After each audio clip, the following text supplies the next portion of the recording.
Good morning, this is Izzy Sylvester, talking to you from my home, and this is the new type of talking cafe that we've been running in Somerset.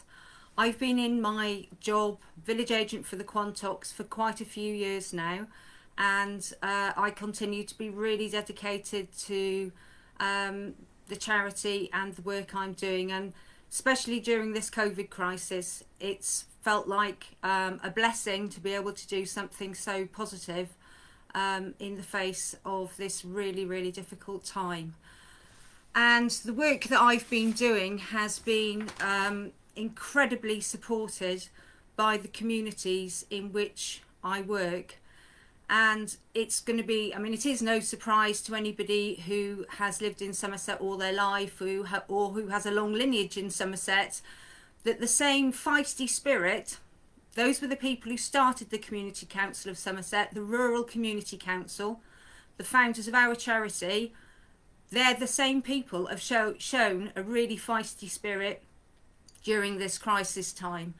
And all the parishes I work in have done quite a remarkable job on what they've achieved through this time. I was asked by the radio early on in the crisis, that was Radio Somerset, if this was a new thing, and I think they wanted to hear from me that it was a new thing. I said that it wasn't a new thing. The community connections, the incredible work that goes on in the communities. What's happened where I work in the Quantock area is the very people who were running the car schemes, delivering older persons lunches, helping in every which way in the communities, have come together in a new format to support their communities. Another amazing piece of work that's gone on has been the work of the village shops. Some of those village shops are community shops. So for example, we have Roadwater. Sarah's done an absolutely remarkable job over there, delivering food out to the community. We've got Bicknoller Shop and Crocombe Shop. They've done remarkable work, making sure that food goes out to everybody vulnerable in the community, and other community members have come forward and have done those deliveries, and it's worked in quite a spectacular way. I believe that rural isolation, those deliveries happening, has meant that those people have kept very safe during this time. We've also had some fantastic work from shops who aren't community shops, and namely the shop down in Stagursey. The Spa shop still carries on to do remarkable work, getting deliveries out to those people in need. And the shop in Kilve, which has not only served Kilve, but have sent food up to Holford, which has been sorted in Holford Village Hall and then been home delivered. For that reason, there's been a low request for the Boris boxes in those areas, because people have been so well looked after by their village shops and their communities.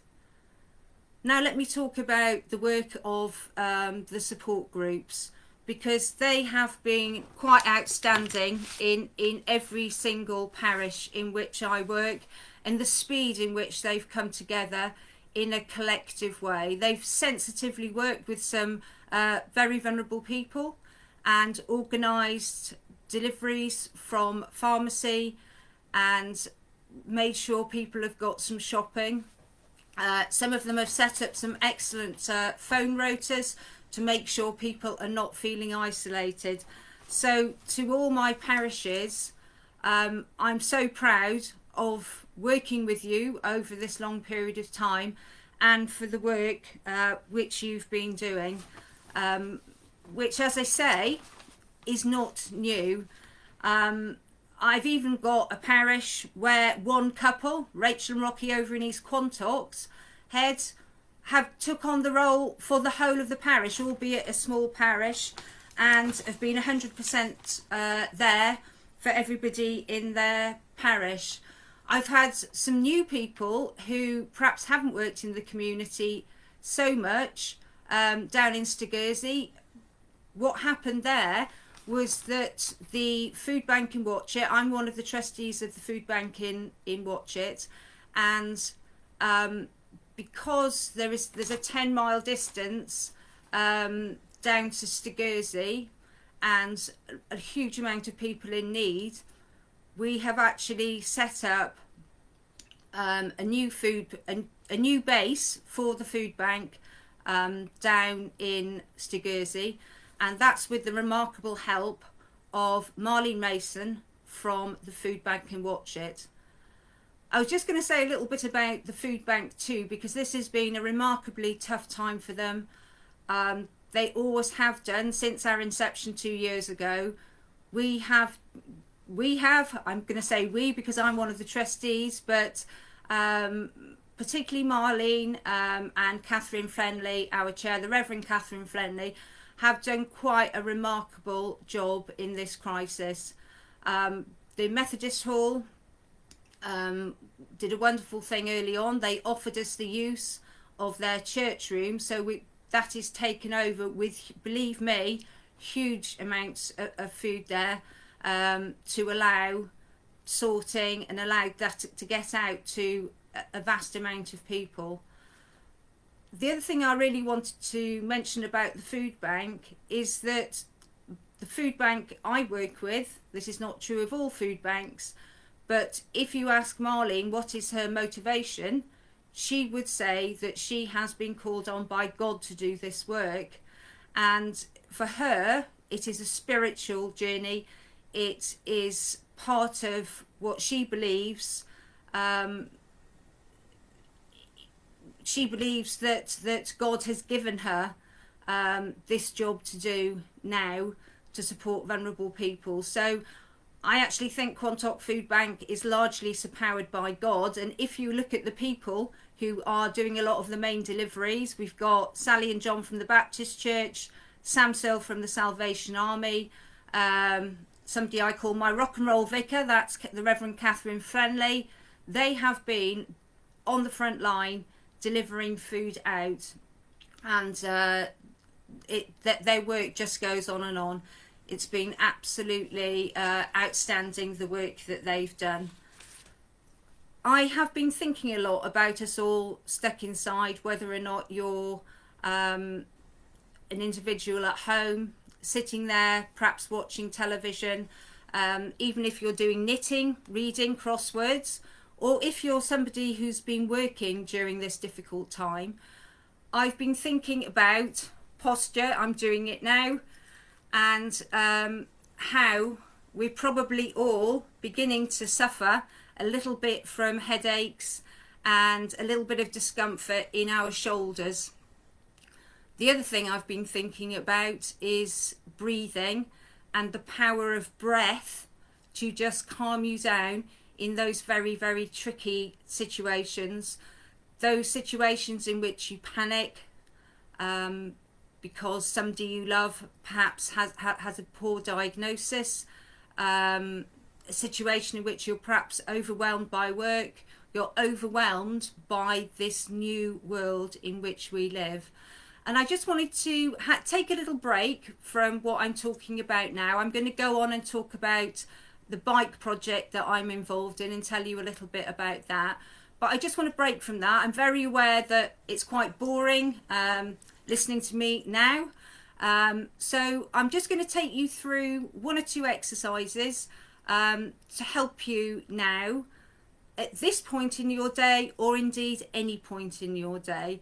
So if we just start with a few deep breaths, I'm putting one hand up on my chest and I've got my other right down on my tummy. Let me just bring my laptop forward so it's down here, because what I'm going to do is try and fill my belly with my breath. So in order to do the deep breaths that you need to calm down and just take a breath, you do need to be filling that cavity. Now, this technique isn't new.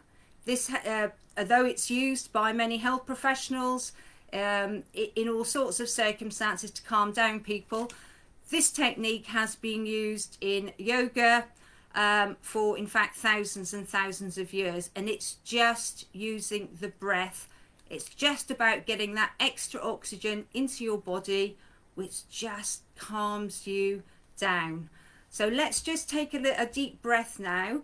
And if you struggle with this, I want you to imagine the breath going in through your nose, traveling down into your lungs, and breathe out of your mouth. So let's take one now.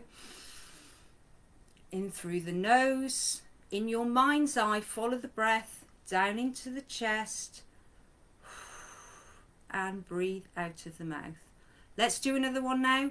Counting for 5. 1, 2, 3, 4, 5. And out through the mouth. And let's take another one now. In through the nose. Going down into the lungs. And out through the mouth.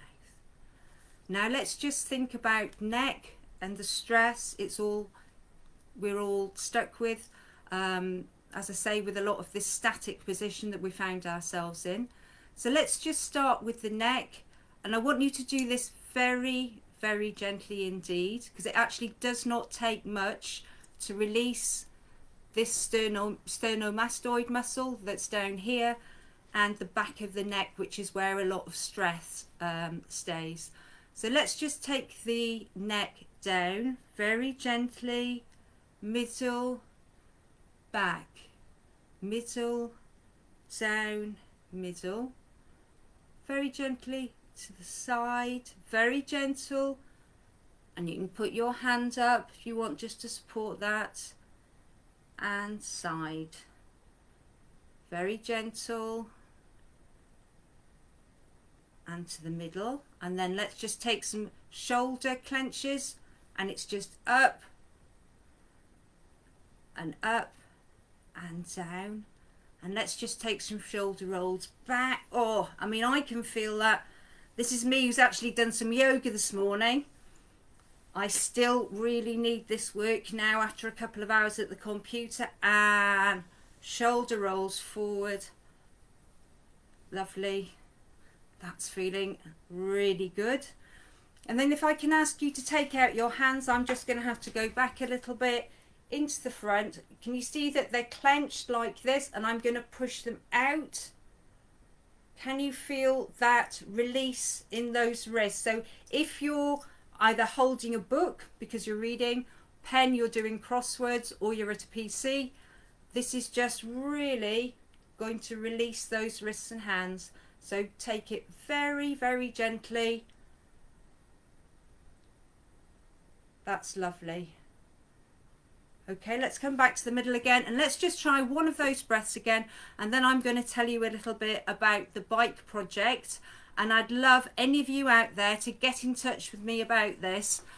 So let's just, one last go now. Let's just practice that breath again. So I've got my hand on my chest, other one down on the abdomen. I'm going to take a breath in through the mouth. The nose, in through the nose. Breath is traveling down. I'm imagining it in my mind's eye into the lungs and out of the mouth. And that's just given me a little break in terms of releasing the neck, and just boosted my energy a little bit with getting those extra deep breaths, oxygen into my body. So the second thing I wanted to talk about, I've said thank you to those remarkable people out there in West Somerset who've been doing an amazing job. And I wanted to talk about the bike project that we've just begun. So, and again, I'm going to say thank you so much to West Somerset, because 2 weeks ago, an advertisement, well, it was an article, appeared in the West Somerset Free Press, and things went out into social media appealing for second-hand bikes.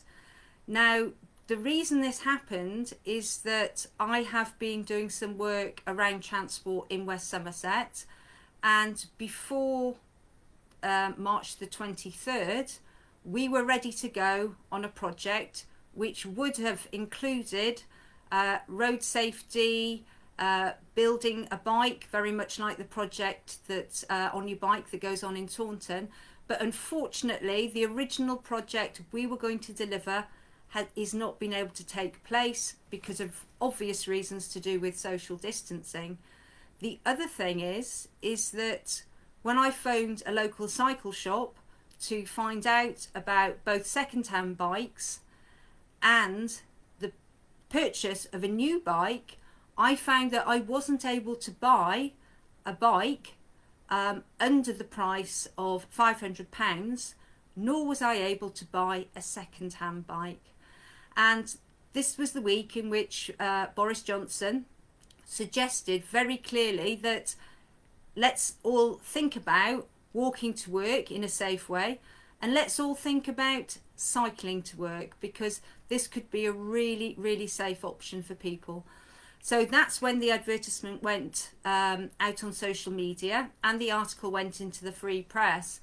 And as usual in West Somerset, I've had a remarkable response from the community here, who have phoned up, emailed and offered what have turned out to be a lot of fantastic bikes, good quality bikes, that they are willing to donate to those people in need. And so who are those people in need, you're wondering? Well, they're care workers, they're key workers who are struggling to get to work now. Some people have struggled financially, as you all know, in this crisis time, and urgently need support for transport. Some people are very feeling uncomfortable, I mean, even with a mask on public transport. So if a bike offers a safe way of somebody getting to work, then I think this is a fantastic option, and I would really, really love to hear from you out there if you are in that situation. I've just been talking to somebody this morning about a young person who has a deep lung condition, and they feel very unsafe on public transport. It's their only means of getting around. They're only doing 2 or 3 miles locally. They are cyclists, so they would absolutely love to have one of those bikes. So the bikes have been donated. They are being picked up now as we speak, and Mark Gibbs over in Exmoor Cycles are renovating those bikes, and as soon as you get in touch with me, I can organise for those bikes to go out to you or someone you know. So please get in touch with me, get the word out that these bikes are available as a safe means of transport around West Somerset. There is one thing I have to add. Initially, we were going to offer a road safety part of this course. Unfortunately, we are not able to do that, and that was going to be delivered in groups. Unfortunately, that is not possible at the moment.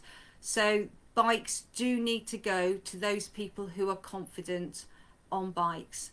Now I'm just going to look to the left and see who's there posting, and I can't actually see that there's any questions that I need to add.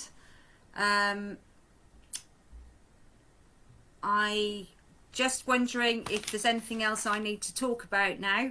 This is the beginning of Carers Week, so that's the last thing I was going to say.